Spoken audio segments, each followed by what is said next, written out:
to get in the UFC, it's like it's the pinnacle of mixed martial arts, right? Yeah, yeah. And not only did you make it to the UFC, but you were a legend, and I think you were ranked in the top. What was your rank?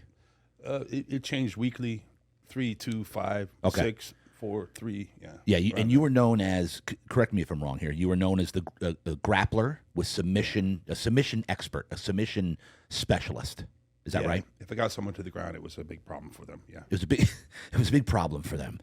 And your UFC record was 13-7. Is that My correct? overall mixed martial arts record is 13-7. Yep. But 7 losses, but never been finished. So 4 of them were split decision. So And you've never been finished. no.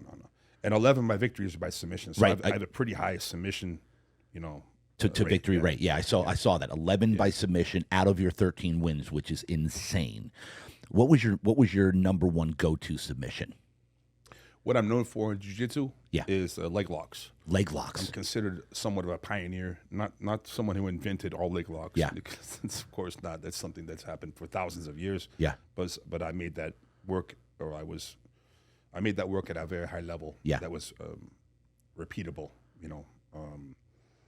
It's attributed to me in some respect, of course.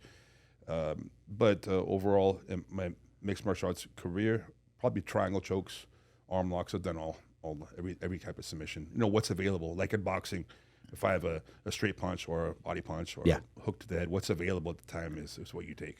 And so let's break down the leg lock here because I'm fascinated. It's funny that you bring that one up because I was watching. I don't remember what I was watching like a week or two ago, and I saw the leg lock, and it's so nasty. It's like how do you know? Like you would think that you can almost get anybody in a leg lock at any time. Like how do you know when to take a leg lock?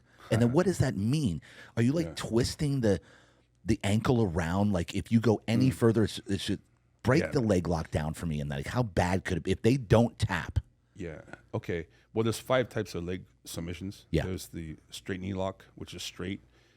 That right there, because it's going straight, is not as injury prone. It can break, but you feel you have a lot of time to tap, and it's rarely an injury. It's like a straight arm lock. It's not twisting. You have an ankle lock, which is straight on the foot, the ankle, also known as the Achilles lock for any jiu-jitsu nerds here. Yeah. There's 5 types, and that's straight also. Usually could be a dislocation, but if you get hurt, you don't need surgery on that. It's somewhat more accepted around the world to train. It's more safe. Yeah. Then we have a toe hold, which is grabbing the toes and twisting it, which is similar to a heel hook in mechanics, grabbing the foot and twisting it. The toe hold, it's also used. That's also a little more accepted. Toe hold. Yeah, you grab the toes and twist the ankle. Yeah. And then we have a calf slice or a knee compression is where you put something behind the knee and basically like my arm here. Yeah. If my thumb touched my shoulder, my elbow would break, but that's the knee. So something like a shin is behind there. It's called a calf slice or a knee compression, and that also it's considered a straight submission, but it can be dangerous. What has the worst reputation is called a heel hook. I grab your heel and twist it. That's the one. And that's the one that when you feel pain in your knee or your foot, sometimes your foot, but usually your knee, it's close to an injury. So I've won a lot of matches, fights, and submission matches with heel hooks. I've only heard a few people in my professional career. People know when to tap, and the thing is, if you get hurt from that one, you could need surgery. It's pretty serious. And so the 2 people that you hurt, they just not tap in time? More than 2, but no, it's But the thing is, this is a high level event, a world level event, or in a fight. Yeah. Where someone's actually punching me in the face, and I'll go hard on that a little more than if it was, let's say, no punches to the face. But everyone knows. But check it out. Also, getting knocked out is actually worse and more dangerous. Yeah. You hit your head on the ground, the mat or the canvas. I mean, I know some people that after one fight, they're different after the fight.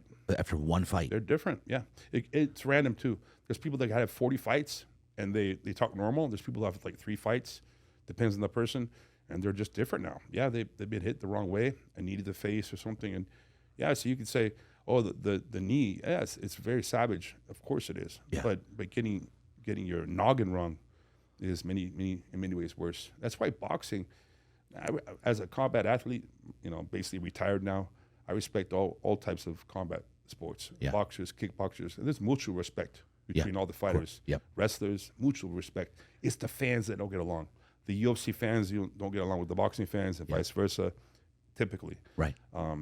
But trust me, all the fighters, sumo wrestlers, I respect those guys. Yeah. I mean, anything that's combat sport related, I respect all individuals in the world. But let's say what I do, combat sports, there's a lot of overlap. Yeah, I love it. But getting hit in the head is actually worse. Getting dropped on your head, falling on your head, or getting hit with a punch, an elbow, a knee, or a kick to the head is worse actually than a leg submission. Yeah. And it's like, because I'm seeing some of these knockouts, man. So for some reason, I'm like, it's coming up on my feed because I'm watching it more. And there's this Instagram called, I think it's called Knockout something, and they're showing their most gnarly freaking knockouts. Yeah. And they are literally, they're asleep by the time they hit the canvas. Yeah. Sometimes when your head hits the worst, when you're unconscious, your head hits the canvas. Yeah. Hopefully not concrete. That's when people die. It's usually not from the punches when you hit head on the concrete. Good Lord. Yeah. So I've seen people out in public get knocked out. I've caught them before they hit their head on the ground. I've seen that happen before. I mean, I've caught their head from hitting the ground because most people are unaware. If you hit concrete with your head, it's pretty bad. Pretty bad for you. Yeah, I had a actually kid in my high school growing up that died in a fight because it wasn't the punch. It was when he hit the ground, his freaking head hit the Probably concrete. Yeah. One guy died. He hit a fire hydrant. You know, he got knocked out. He hit a fire hydrant. A fire hydrant is not very forgiving to the head. You know, and this guy died. This is in Brazil, actually. So, yeah, it's dangerous. Yeah. And so the because and I'm watching the boxing game, the MMA game. You're seeing these guys, to your point, that have taken so many punches or so many whatever it is that they're really having a hard time talking or putting words together at all at this point. It's just inevitable that's it's a very good chance that's going to happen. That's one reason I stopped fighting. Yeah. Matter of fact, even today, I'll sometimes slur my words. Yeah. It's also I had a speech impediment as a kid. You did? I speak a few languages. I have a weird accent. It's also from head trauma. I've had some catastrophic punches and knees and kicks to the head. It's partially changed the way I talk a little bit. But I'm still trying to, I'm still learning every day and I'm okay. I think I'll be okay. Yeah. Some people you don't see the TBI or CT symptoms until they're really old. Some people never get them. Some people like Muhammad Ali, rest in peace. He I hit him when he got older, and they do believe the boxing was a part of it. Some people don't ever get it. Some people get it without even getting punched in the face. It depends on the person. But there is some kind of correlation to the amount of punches. It's not, you could say it's the accumulation of blows to the head, or it's the catastrophic knockouts. Yeah. People have that one debate about. big knockout that It's just both. It's both together. Also football.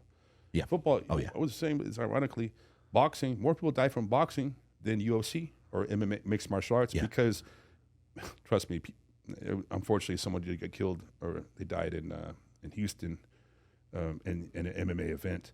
It was from a punch knockout. He hit his head on the ground, and he died a few days later. But boxing, it's all the damage distributed in your head primarily, and also your body.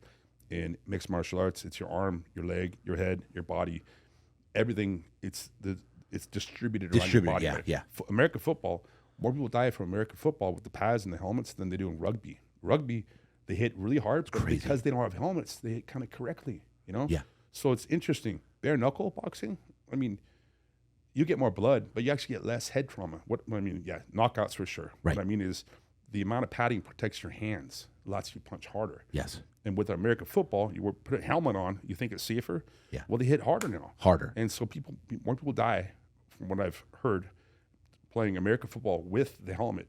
Now, rugby overall, I think it's harder in the endurance and the overall the continuation of the sport. Right. And they don't have as much head-to-head collision as much. Yes, they have it, but it's not as much. Not as much. Ironically, what you think is safer, big boxing gloves, well, sometimes it can be more dangerous, actually. Because you're taking a lot more hits. Yeah. A lot more, and it makes total sense. One protects your head, actually, well, you hit harder now. And so with the boxing gloves, it protects your hand, you hit harder to the face. And what's with the bare knuckle thing going on here? Bare knuckle is this, I think it's safer. It's more bloody, for sure. Yeah. And you definitely get knockouts. Why would you say it's safer? And I think I know where you're going with this, but because I've been watching a couple. Rugby, I think it's harder, with all due respect. I played football in high school. I love football. It's harder as a sport overall than American football, in my opinion. Well, but also you hit correctly. You don't try to barrel, put your forehead through us. So, I mean, you could do that. It's just not as you're common. done. It's not as common in American football. Correct. So also, bare knuckle boxing, you have to punch correctly. Matter of fact, those old photos with those boxers with their hands really low, is because they would primarily hit to the body. A lot of them, because if you break your hands in the 1890s, your career is going to take a sharp turn south. So you have to learn, and you don't hit someone in the forehead. You can, but bare knuckle, you're going to hurt your hands. It's not good for your future as a career fighter. Yeah. So, ironically, what you think is safe for sometimes is not safe